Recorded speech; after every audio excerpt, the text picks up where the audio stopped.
a week after President Joe Biden reiterated his questionable claim that his administration stands up for human rights. The Biden State Department approved the sale of $2.5 billion in weapons to the Philippines, which is currently accused of crimes against humanity.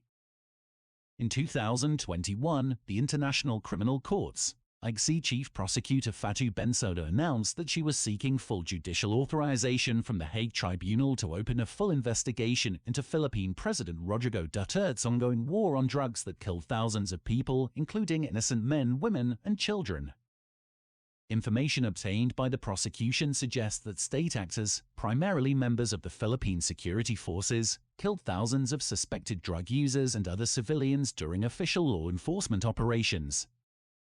Bensouda concluded that the crimes committed by the Duterte regime included murder, torture, infliction of serious physical injury, and mental harm between July 1, 2016 and March 16, 2019.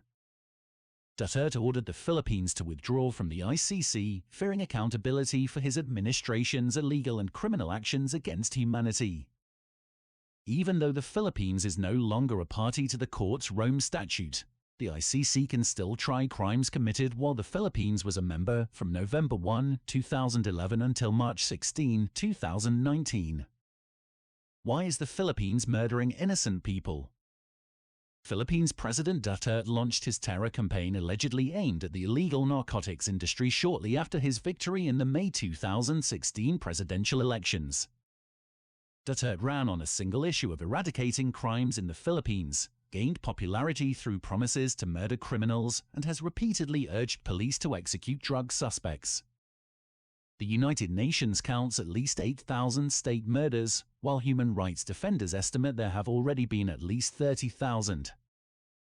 This includes murders outside of police operations that were carried out by Duterte death squads and vigilantes. Human rights defenders also report the summary executions of innocent people, including children. At least 129 children have been reportedly killed by the Duterte administration. 38.5% of the documented child killings were carried out by policemen, while 61.5% were by vigilantes, some of them with direct links to the police. The youngest victim was a 20-month-old baby girl. President Rodrigo Duterte's anti-drug campaign has drawn condemnation around the world. On June 30, 2020, United Nations High Commissioner for Human Rights Michelle Bachelet spoke before the Human Rights Council and gave a damning report describing the killings as widespread and systematic. Instead of condemning these abuses, the UN Human Rights Council instead opted to provide technical cooperation and capacity building to the Duterte government, which is actively committing crimes and denies any wrongdoing. The EU Parliament, on the other hand, adopted a resolution pushing for immediate trade sanctions against the Philippines. Meanwhile, the United States, Israel, and Canada continue to actively support the Philippines through monetary aid, weapons sales, and military assistance. Biden claimed that he told Russian President Putin, responsible for a litany of human rights violations, that human rights is always going to be on the table for the United States. However, a week later, human rights appear to have disappeared from the table as the US approved new weapons to the Philippines and the Duterte regime. The US State Department has approved the potential sale of F-16s up to $2.43 billion and tactical missiles for up to $42.4 million. The Pentagon also notified the US Congress of the possible sale of 2 missile packages, valued at $120 million. Meanwhile, in the Philippines, the ICC prosecutors moved to investigate Duterte is welcomed by human rights groups in the Philippines and as well as international.